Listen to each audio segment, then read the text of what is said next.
এই চিকেন চাপটা বানানো যে কত সহজ, চলো আজকে তোমাদের সাথে এই রেসিপিটা শেয়ার করছি। এটা সো টেস্টি এবং স্পাইসি আমার চিকেন চাপ।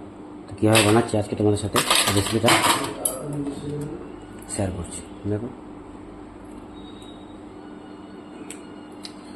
রেডি হয়ে গেছে, চলো থ্যাংক ইউ। প্রথমে আমি চিকেনটাকে ভালো করে ধুয়ে জল ঝরতে দিয়ে রেখে দিয়েছি, পুরো একদম জলটা ঝরে যাবে, শুকনো হয়ে যাবে, তারপরে এটা বানাবো।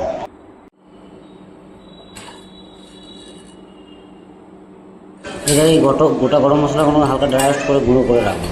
এগুলোতে জায়ফল, দারচিনি, এলাচ, লবঙ্গ, তারপরে স্টার নিস আছে, এগুলোকে এই ধারে পোস্ত আর কাজু এক বেটে রেডি করে নেবো।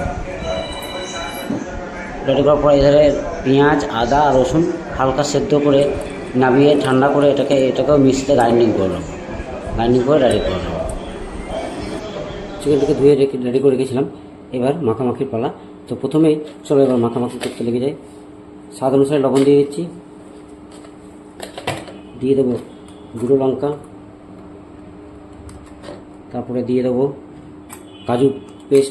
কাজু পোস্তর পেস্টটা দিয়ে দেবো, তারপরে দিয়ে দেবো টক দই 100 গ্রামের মতো,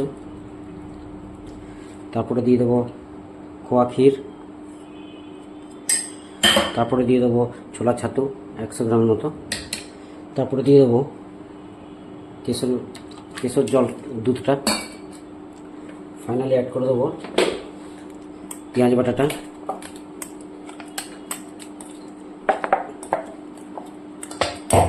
অ্যাড করে দেবো কেওড়ার জল,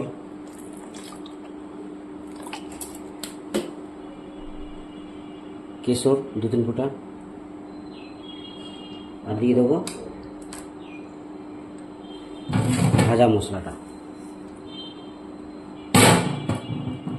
এবার এটাকে ভালো করে মেখে রেখে দেবো, আধ ঘন্টার মতো রেখে দেবো মেখে।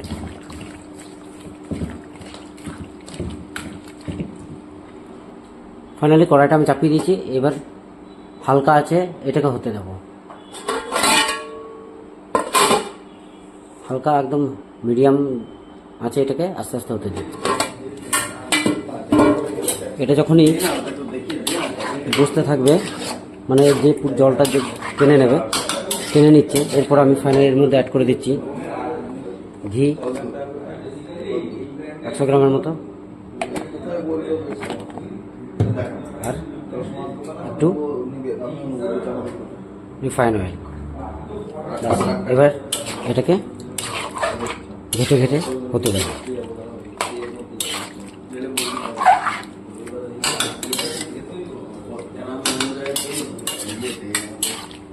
এবার এটাকে মিডিয়াম ফ্লেমে আস্তে আস্তে হতে দেবো।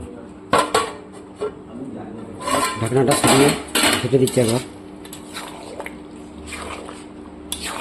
প্রায় আমার 90% হয়ে এসছে, আর একটুখানি কিছুক্ষণ হতে দেবো, তাহলে আমার চিকেন চাপ রেডি।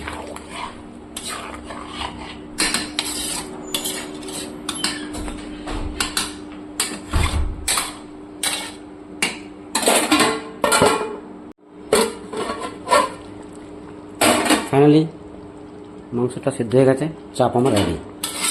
এবার এটাকে নামিয়ে নেবো, এবার এটাকে সার্ভ করা যাবে।